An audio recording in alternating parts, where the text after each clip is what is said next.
कैसे हैं सभी छात्र और छात्राएं। चलिए मैं आपका अपना टीचर गुलशन गौड़। आज मैं आप लोगों के लिए भारतीय अर्थव्यवस्था में एक टॉपिक होता है हमारा बैंकिंग शब्दावली। वो बहुत ही अपने आप में एक आसान भी टॉपिक है और अपने आप में एक हार्डली भी टॉपिक है, और उस टॉपिक से हर एग्जाम में कोई ना कोई क्वेश्चन जरूर देखने को मिलता है। और खास करके एसएससी, बैंक, रेलवे, ये इस तरह के जो आईएएस, पीसीएस, इन एग्जामों में तो लगभग ही क्वेश्चन देखने को मिलता है, ज्यादातर एग्जाम में क्वेश्चन आता है। तो वो है आज का हमारा टॉपिक बैंकिंग क्षेत्र में प्रचलित प्रमुख शब्दावली। तो आइए देखते हैं क्या है हमारा टॉपिक। विषय भारतीय अर्थव्यवस्था, टॉपिक है बैंकिंग क्षेत्र में प्रचलित प्रमुख शब्दावली। ठीक है, और पहला पॉइंट हमारा बैंक दर क्या है। क्वेश्चन सीधा सीधा पूछता है बैंक दर किसे कहते हैं, या बैंक दर क्या है, या बैंक दर किसे कहा जाता है। ठीक है, तो देखिए, जिस सामान्य ब्याज दर पर आरबीआई द्वारा वाणिज्यिक बैंकों को पैसा उधार दिया जाता है उसी को बैंक दर कहते हैं। पहले तो आपको यह पता होना चाहिए कि जो आरबीआई है वो आपका बैंकों का बैंक है, वो केंद्रीय बैंक है, आपको सब बैंकों का सुप्रीम है, सिर्फ सब बैंकों का हेड है। और दूसरा आपको यह पता होना चाहिए वाणिज्यिक बैंक किसे कहते हैं। आरबीआई के बाद जितने भी बैंक हैं जो भी कार्य कर रहे हैं भारत में, वो वाणिज्यिक बैंक है। ठीक है, चाहे वो एसबीआई हो, पीएनबी हो, बड़ौदा हो, आपका सेंट्रल बैंक हो, पंजाब नेशनल बैंक हो, चाहे आपका आईसीआई बैंक हो, XYZ, वो सब आपके वाणिज्यिक बैंक है। तो आरबीआई द्वारा, मैं सपोज आरबीआई हूं, आप लोग पीएनबी, वो है वाणिज्यिक बैंक, तो मैं आरबीआई अगर आप लोगों को पैसा उधार दे रहा हूं और मैं ये कह रहा कि इसका 1% होगा, आपको आप 1% के हिसाब से मुझे पे करेंगे बाद में टोटल, तो उसे कहते हैं बैंक दर। क्लियर है। जिस सामान्य ब्याज दर पर आरबीआई द्वारा, याद रखना, आरबीआई द्वारा वाणिज्यिक बैंकों को पैसा उधार दिया जाता है, उधार याद रखना, उसी को बैंक दर कहते हैं। क्लियर है। बैंक दर के माध्यम से आरबीआई द्वारा साख नियंत्रण, कंट्रोल, क्रेडिट को नियंत्रित किया जाता है। मतलब पैसे के ऊपर जो नियंत्रण किया जाता है आरबीआई द्वारा, वो बैंक दर के माध्यम से ही किया जाता है। इसके बाद है बैंक दर में वृद्धि करने पर क्या प्रभाव पड़ता है। अगर बैंक फिलहाल 1% के हिसाब से उन्हें जो वाणिज्यिक बैंक है, व्यापारिक बैंक है, उन्हें 1% के हिसाब से पैसा दे रहा, चाहे 10 लाख मुझे जरूरत पड़ी हो बैंक को, या 50 की पड़ी हो, चाहे 1 रुपए की पड़ी हो, और आरबीआई ये कहते हैं कि मैं आज के बाद अगर आप पैसा लोगे मेरे से, मैं 5% के हिसाब से दूंगा, तो उसका क्या प्रभाव पड़ता है। तो मतलब यही है दूसरा पॉइंट, बैंक दर में वृद्धि करने पर क्या प्रभाव। ठीक है, देखते हैं नंबर 1 क्या प्रभाव पड़ेगा। वाणिज्यिक बैंक आरबीआई से दीर्घकालिक ऋण कम लेंगे। समझिए आप लोग, लॉन्ग टर्म के जो ऋण है, लोन है, जैसे 10 साल के लिए, 5 साल के लिए, 20 साल के लिए, 6 साल के लिए, वो क्या करेंगे फिर, जो हमारे आरबीआई को छोड़ते हुए बैंक है, वो चाहे कोई भी बैंक हो भारत का, वो फिर जो आरबीआई से पैसा लेंगे लोन, वो कम कर देंगे। क्यों? जब उन्हें पैसा ज्यादा चुकाना पड़ेगा। एक तो ये इफेक्ट पड़ेगा। दूसरा इफेक्ट क्या पड़ेगा, ऋण कम लेंगे तो इसके बाद बैंकों के पास पूंजी मात्रा व तरलता में कमी आएगी। समझिए आप लोग, अगर आप किसी बैंक के पास 10 करोड़ रुपए का बैलेंस है और उसने ऋण लेके आरबीआई से 10 करोड़ रुपए का रखे, और वो आरबीआई से आगे पैसा ना ले, उसे जरूरत पड़ जाए, तो क्या होगी, पैसे की कमी आएगी, तो उसे कहते हैं लिक्विडिटी, तरलता। तो तरलता में भी कमी आ जाएगी, तो उसके बाद बैंकों के पास पूंजी की कमी हो जाएगी और तरलता में भी कमी आ जाएगी। तीसरा पॉइंट है हमारा, वाणिज्यिक बैंकों द्वारा ब्याज दरों में वृद्धि की जा सकती है। मतलब यह है कि आप एक चीज बताओ, जब सपोज अगर आप बैंक में पैसा लेने गए और उस बैंक के पास 100 रुपए है और लेने वाले 15 बंदे, 15 बंदे तो कितने चाहिए उसे? 1500 रुपए चाहिए। 100 रुपए ले रहे 15 बंदे और उसके पास है 100 रुपए। तो वो तो जाहिर सी बात है, वो तो ये कहेगा कि भाई अगर पहले 5% ब्याज था अब 10% है, तो कर सकता है नहीं वृद्धि बैंक। तो ये भी एक इफेक्ट पड़ेगा, इसका प्रभाव जनता पे पड़ेगा डायरेक्ट।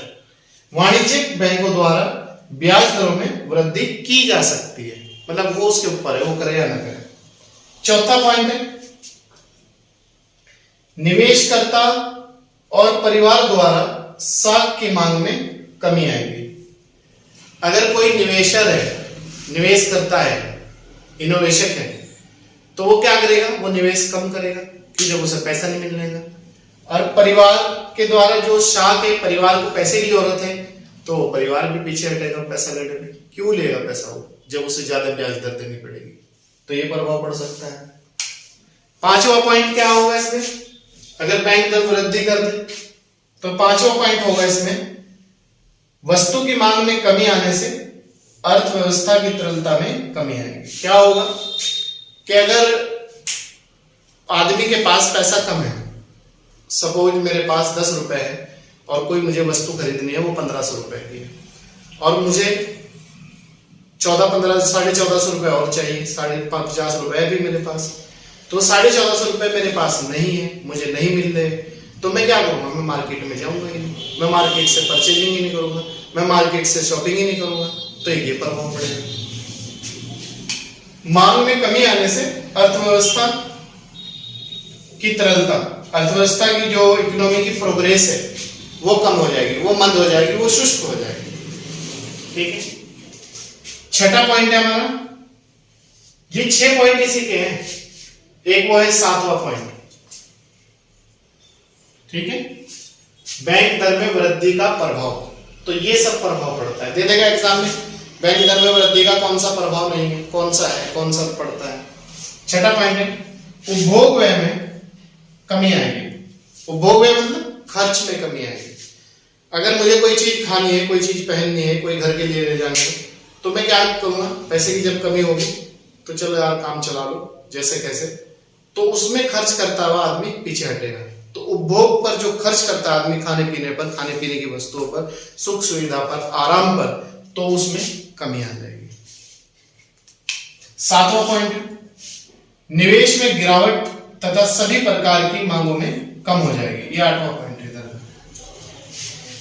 निवेश भी कम करेगा लोग, दूसरे सेक्टर में कम करेगा, पैसा खर्च करेगा, और जो सभी प्रकार की जो मांग है, वो चाहे किसी भी चीज को, चाहे कंस्ट्रक्शन की हो, चाहे खाने पहनने की हो, कपड़े की हो, मकान की हो, आपकी शिक्षा की हो, सब प्रकार की जितनी भी हमारी सुख सुविधा की चीजें हैं, उन सब में बैंक दर अगर बढ़ती है तो कमी आ जाएगी, उन सब में गिरावट हो जाएगी।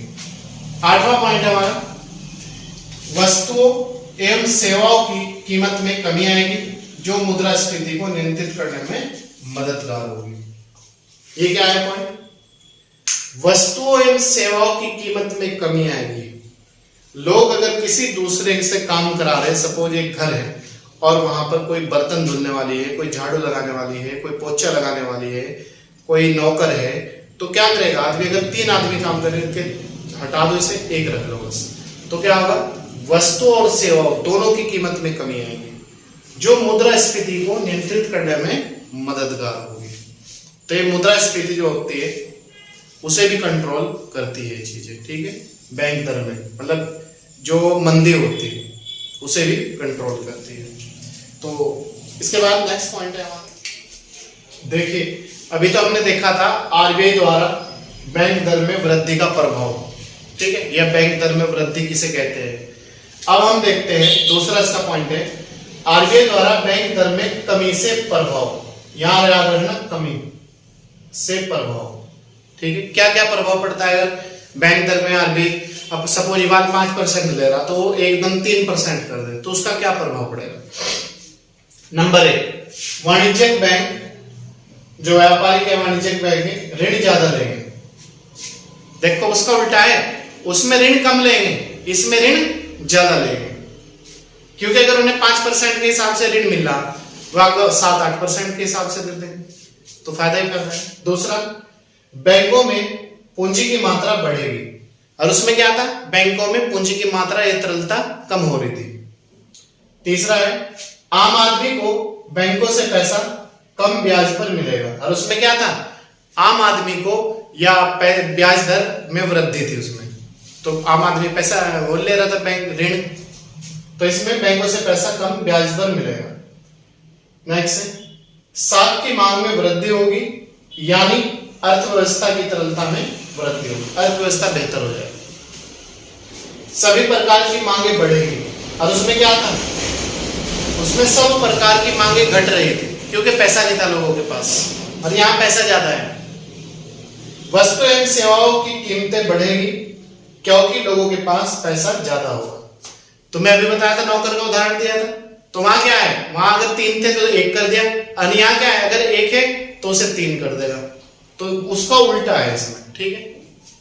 इसके बाद है, रेपो दर क्या है, रेपो दर क्या है, याद रखना, रेपो दर अल्पकालिक आवश्यकता, अल्पकालिक मतलब शॉर्ट टाइम के लिए की पूर्ति के लिए जिस ब्याज दर पर कॉमर्शियल बैंक मतलब वाणिज्यिक बैंक, कॉमर्शियल बैंक आरबीआई से नकदी ऋण लेते हैं, उसी को रेपो दर कहते हैं।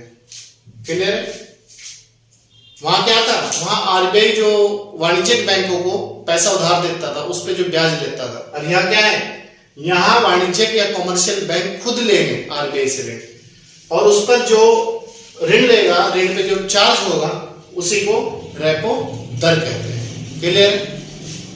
यहां वाणिज्यिक बैंक, एक बार फिर बतला रहा हूं, आरबीआई से जो ऋण लेंगे, पैसा लेंगे, और उस पे जो वो इंटरेस्ट लेगा, वो रेपो दर होगा। रेपो दर में वृद्धि और कमी से क्या प्रभाव होता है? जैसे बैंक दर में, अभी तो मैं बतलाया बैंक दर में कमी, उससे पहले बताया था बैंक दर में वृद्धि, जो प्रभाव इसमें बैंक दर में कमी और वृद्धि का है, वही सेम प्रभाव इस पे पड़ेगा। इसमें वृद्धि एवं कमी का प्रभाव, जैसे हमने पीछे बैंक दर में वृद्धि एवं कमी का प्रभाव देखा, वही सब प्रभाव इसमें कमी और वृद्धि होने पर पड़ता है, सेम वही प्रभाव। अगर कमी आई तो सब चीजें ये होगी, अगर वृद्धि कर दी तो पहले वाली चीजें होगी। ठीक है? इसके बाद देखिए तीसरा पॉइंट है हमारा, रिवर्स रेपो दर क्या है। रिवर्स रेपो दर क्या है? देखो, अल्पकालिक समय के लिए, अल्पकालिक मतलब शॉर्ट टाइम के लिए, शॉर्ट टर्म के लिए, अल्पकालिक समय के लिए आरबीआई द्वारा वाणिज्यिक बैंक, व्यापारिक बैंक, कॉमर्शियल बैंक, सब एक ही आंसर है। एग्जाम में वाणिज्यिक बैंक आ जाए जब भी वही बात है, आरबीआई को छोड़ के सब बैंक, व्यापारिक आ जाए जब भी वही है, और कॉमर्शियल आ जाए तब भी वही है। बैंकों से जिस ब्याज दर पर नकदी या पैसा उधार लिया जाता है, उसी को रिवर्स रेपो दर कहा जाता है। एक बार फिर समझ लीजिएगा, आरबीआई को छोड़कर सब वाणिज्यिक, कॉमर्शियल या व्यापारिक बैंक है, एक पॉइंट। दूसरा पॉइंट यह है, आरबीआई द्वारा अन्य सभी बैंकों से जिस ब्याज दर पर उधार या ऋण लिया जाता है या पैसा लिया जाता है, उसी को रिवर्स रेपो दर कहा जाता है। क्लियर है? मैं आरबीआई हूं, आप वाणिज्यिक बैंक है, व्यापारिक बैंक है, कॉमर्शियल बैंक है, तो मैं आपसे जिस ब्याज दर पर ऋण ले रहा हूं, वही आपकी रिवर्स रेपो दर है। ठीक है? एक बार फिर देख लीजिएगा, अल्पकालिक समय के लिए आरबीआई द्वारा वाणिज्यिक, व्यापारिक, कॉमर्शियल बैंकों से जिस ब्याज दर पर नकदी या पैसा उधार लिया जाता है, उसी को रिवर्स रेपो दर कहा जाता है।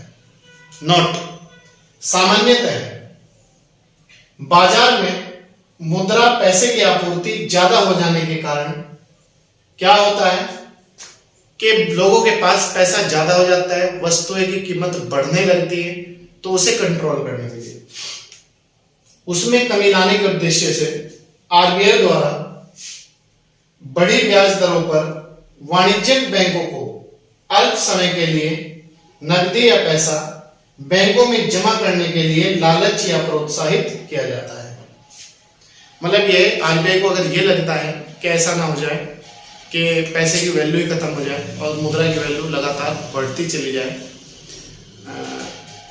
मुद्रा की वैल्यू ज़्यादा कम हो जाए और वस्तु की वैल्यू बढ़ती चली जाए, तो लोगों के पैसे ज़्यादा है, तो उसको कंट्रोल करने के लिए आरबीआई अन्य जो बैंक है, व्यापारिक, वाणिज्यिक, कॉमर्शियल, उन्हें एक लालच देता है कि आप अगर मेरे यहाँ पैसा जमा करेंगे तो मैं आपको इतना इंटरेस्ट दूंगा, तो उसी को रिवर्स रेपो दर कहा जाता है। क्लियर?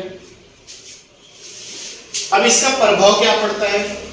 रिवर्स रेपो दर में वृद्धि करने पर प्रभाव, वृद्धि याद रखना, वृद्धि, अलग अलग पॉइंट लिखवा रहा हूं, आप चाहे तो हैंड नोट्स बना ले, कुछ भी कर ले, आपका इससे बाहर कुछ भी नहीं पूछ सकता एग्जाम में। आप बस एक बार आवश्यकता है हमें मेहनत के साथ पढ़ने की, सुनने की और क्लासे अटेंड करने की। आप कंटिन्यूटी के साथ जुड़िएगा, देखिए हमारी क्लास लेने के बाद आपको कितना एंजॉय आता है। कोई भी एग्जाम दीजिएगा फ्री माइंड से। रिवर्स रेपो दर में वृद्धि करने पर प्रभाव, एक तो प्रभाव ये पड़ेगा, वाणिज्यिक बैंक आरबीआई को अल्पकालिक ऋण ज्यादा उपलब्ध कराएंगे, इससे बैंकों की तरलता में कमी आएगी।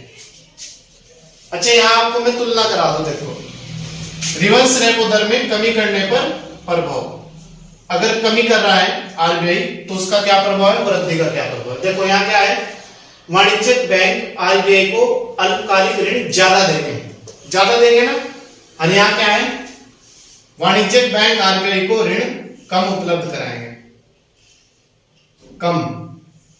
क्लियर है? और यहां क्या है, ज्यादा। अगर रिवर्स रेपो दर आरबीआई 5% दे रहा कि आप मेरे यहां पैसे जमा करो, मैं 5% दूंगा, उनने वृद्धि कर रखी, और वो कर दे कमी 3% कर दे, तो क्या होगा, बैंक देने के लिए उसे अल्पकालिक ऋण। दूसरा है, बाजार में तरलता, पैसों की कमी होगी और ब्याज दरों में वृद्धि होगी। यहां क्या होगा कि जब वाणिज्यिक बैंकों को, व्यापारिक या कॉमर्शियल बैंकों को रिस्क लेना ही नहीं है, वो आरबीआई के पास जमा कर रहे हैं पैसा, उन्हें तो एक अच्छा खासा पैसा मिल रहा, इंटरेस्ट मिल रहा, तो वो बाजार में क्यों देंगे लोगों के पास। तो इससे क्या होगा कि बाजार में लोगों के पास जब पैसा कम होगा तो बाजार में भी पैसा कम ही जाएगा, तो ब्याज दरों में वृद्धि होने की भी पॉसिबिलिटी बनती है। यहां क्या होगा, इसका उल्टा हो जाएगा, बैंकों की तरलता में वृद्धि आएगी, बैंकों के पास पैसा ज्यादा हो जाएगा और बैंक ज्यादा लोगों को पैसा देंगे, तो बाजार में पैसा बढ़ जाएगा और ब्याज दरें कम हो जाएगी। तीसरा पॉइंट है, निवेशकर्ताओं जो पैसा लगाना चाहते हैं दूसरे सेक्टर में और परिवारों द्वारा साख की मांग में कमी होगी, इससे अर्थव्यवस्था में तरलता की कमी आएगी। मतलब जब ब्याज दर बड़ी होगी तो निवेशकर्ता जो निवेशक है वो भी पैसा कम लेगा, दूसरे सेक्टरों में निवेश कम करेगा, और परिवार द्वारा जो साख है, जो उसे चाहिए आवश्यकता के लिए, उसमें भी कमी आएगी, इससे अर्थव्यवस्था की तरलता में कमी आएगी। और यहां क्या है, बाजार में भी तरलता में वृद्धि होगी। क्लियर है? एक दूसरे का उल्टा है, चाहे तो वो याद कर लो चाहे इसे देख लो। दूसरा है उपभोग व्यय, जो हम अपने खाने पीने के लिए खर्च करते हैं, उपभोग व्यय या खर्च, ठीक है, एवं निवेश में कमी आएगी, इसके लिए सभी प्रकार की मांग कम होगी। मतलब ये लोग बाग अपने खाने पीने पे भी कम खर्च करेंगे, तो क्या होगा, तो खाने जो मार्केट में है लोग कम जाएंगे, तो कम चीजें शॉपिंग करेंगे, तो कम खरीदेंगे, तो क्या होगा, सभी प्रकार की मांग कम हो जाएगी ऑटोमेटिक। और इसमें क्या है,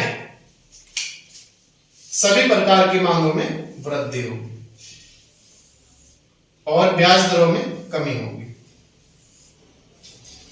और इसमें ब्याज दरों में बढ़ोतरी होगी, वहां कमी होगी, यहां मांग कम होगी, वहां मांग ज्यादा होगी। नेक्स्ट है, वस्तु एवं सेवाओं की कीमतों में कमी आएगी, वस्तु और सेवाओं की जो वैल्यू है वो कम हो जाएगी, ये मुद्रास्फीति को नियंत्रित करने के लिए ठीक है, मुद्रास्फीति को नियंत्रित करने के लिए ठीक है। मुद्रास्फीति किसे कहते हैं, बाजार में वस्तु और सेवाओं की कीमतों में लगातार वृद्धि होती रहती है। मुद्रास्फीति का मतलब ये होता है बाजार में वस्तु और सेवाओं की कीमतों में लगातार वृद्धि होती रहती है।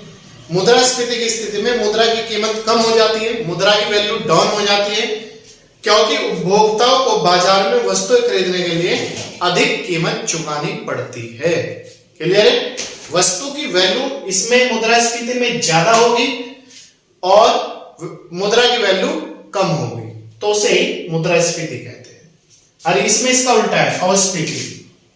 इसमें मुद्रा की वैल्यू ज्यादा होगी, प्रोडक्ट की वैल्यू कम होगी, वस्तु एवं सेवाओं की कीमतों में वृद्धि होगी। यहां क्या है? वस्तु एवं सेवाओं की कीमतों में कमी आएगी, कमी है इसमें, और यहां क्या है? कीमतों में वृद्धि होगी। ठीक है? यह मुद्रास्फीति को नियंत्रित करने के लिए ठीक है, और यह मुद्रा अस्फीति को नियंत्रित करने के लिए सहायक होगी। क्लियर है? तो ये थी दोस्तों आज की हमारी क्लास। आज हमने भारतीय अर्थव्यवस्था के टॉपिक, इसका पार्ट 1 है, पार्ट 2 आपको जल्दी इसका उपलब्ध हो जाएगा, तो पार्ट 1 और पार्ट 2 दोनों मिलाकर आप कंप्लीट करें। उसके बाद आपका कोई भी क्वेश्चन पूछे जाए यहां से, आप कभी भी एग्जाम में छोड़ के नहीं आएंगे, ये हम दावा करते हैं आपके साथ हमारा प्रॉमिस है, आपके साथ हमारी जो मेहनत है हम उसका प्रॉमिस करते हैं। तो आप भी इसी तरीके से हमारे साथ मिलकर मेहनत करें और आगे बढ़े, और आगामी जो परीक्षा है आप लोगों की उनमें जल्दी से जल्दी आप सफलता प्राप्त करें, यही हमारी आप लोगों को शुभकामनाएं। और चलिए, मैं आपका अपना टीचर गुलशेर गौड़। अगर आप हमारे YouTube चैनल पर नए हैं तो प्रतिदिन नई 3 क्लास पाने के लिए सब्जेक्ट वाइज जैसे ऑफलाइन क्लासेस चलती है वैसे ही हम आपको ऑनलाइन क्लासेस उपलब्ध करा रहे हैं। तो आप जल्दी से जल्दी सब्सक्राइब, लाइक और शेयर कीजिएगा, और अगर पुराने हैं तो कंटिन्यूटी के साथ जुड़े रहिएगा, नए नए लोगों को जोड़ने का प्रयास करिएगा। चलिए, ठीक है।